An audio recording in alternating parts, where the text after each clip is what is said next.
just enjoy nature till the nature is fully gone from our planet Earth.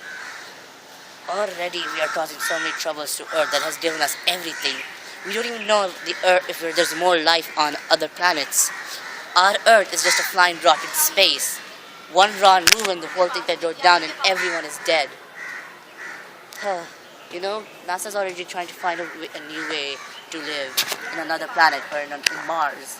But instead of running away from our mistakes, why don't we fix them together? Oh, hello. Let me tell you the story of the history of oil. The modern history of petroleum began in the 19th century with the refining of paraffin from crude oil. The Scottish chemist James Young in 1847 noticed a natural petroleum seepage in the Riddlings colliding at Alfredton, Derbyshire, from which he distilled a light tin oil suitable for use as lamp oil and obtaining a thicker oil suited for lubricating machines. But no one ever considered the fact that this oil had very dangerous impacts at that time, but no one cared.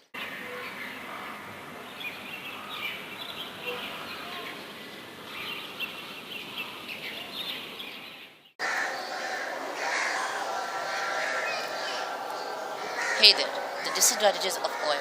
Come with me. Now, we will talk about the first thing. When oil is melted or really heated up, it can make carbon dioxide. With carbon dioxide, that can produce a greenhouse effect. Now, imagine if this tree is the sun, I'm the earth, and my feet and my hand is the layers of the heat. When the sun hits our earth with the heat, all of it would go out. But with carbon dioxide covering our atmosphere, it would stay stuck.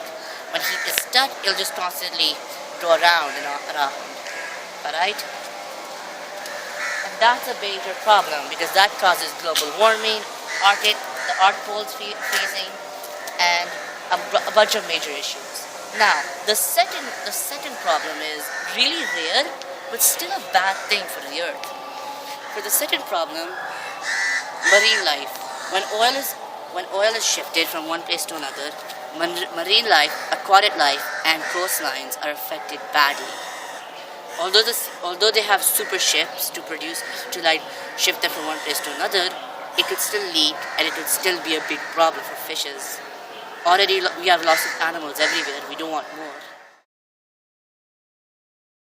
Disadvantages of nuclear power. Well, there's a lot of them, but I'm going to keep it really short for this. Well, the first problem is really obvious. It's just the Hiroshima and Nagasaki attack in World War II. The effects of the radiation that the nuclear bombs left still linger. 1 in 10 children are born with defects of the radiation. Alright? People are still sick of radiation from family genetics. That's not supposed to happen.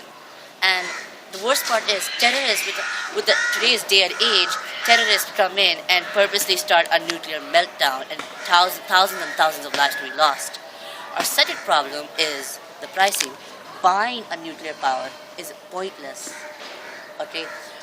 Did you know 2004 to 2008, the nuclear power, the cost of nuclear power went from $2 billion to $4 billion. Now it's a whopping $9 billion per unit. Okay, these companies are easily making so much money from making destructive things, although we can make cheaper money, renewable energy sources from making solar cells.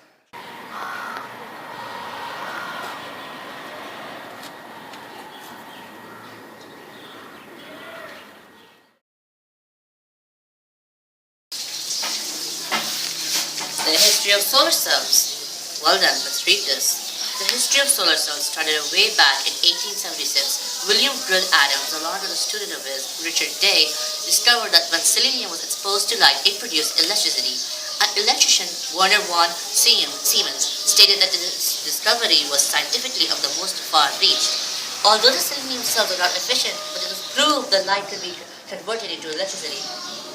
Into the year 1953, Calvin Fuller, Gerald Dearson, and Darrell Chapman discovered the silicon solar cells. This cell actually produced enough electricity and was efficient enough to run small electrical devices. The New York Times stated that this discovery was the beginning of the new era, leading eventually to the realization for harnessing the limitless energy of the sun. That's strange. If the New York Times said this in 1953, why are we still using it now?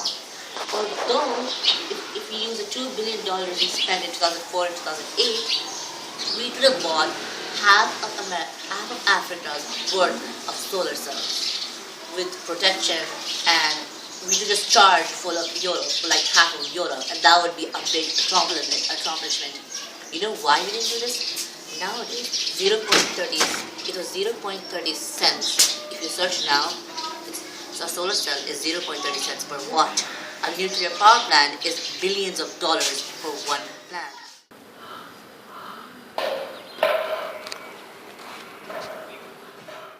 Listen, I'm not saying that having nuclear power plants and oil factories are bad. Well, that's the motto for this video. They're bad. I'm just saying that although they make so good electricity, it comes with a greater cost, and that's not money. That's our lives.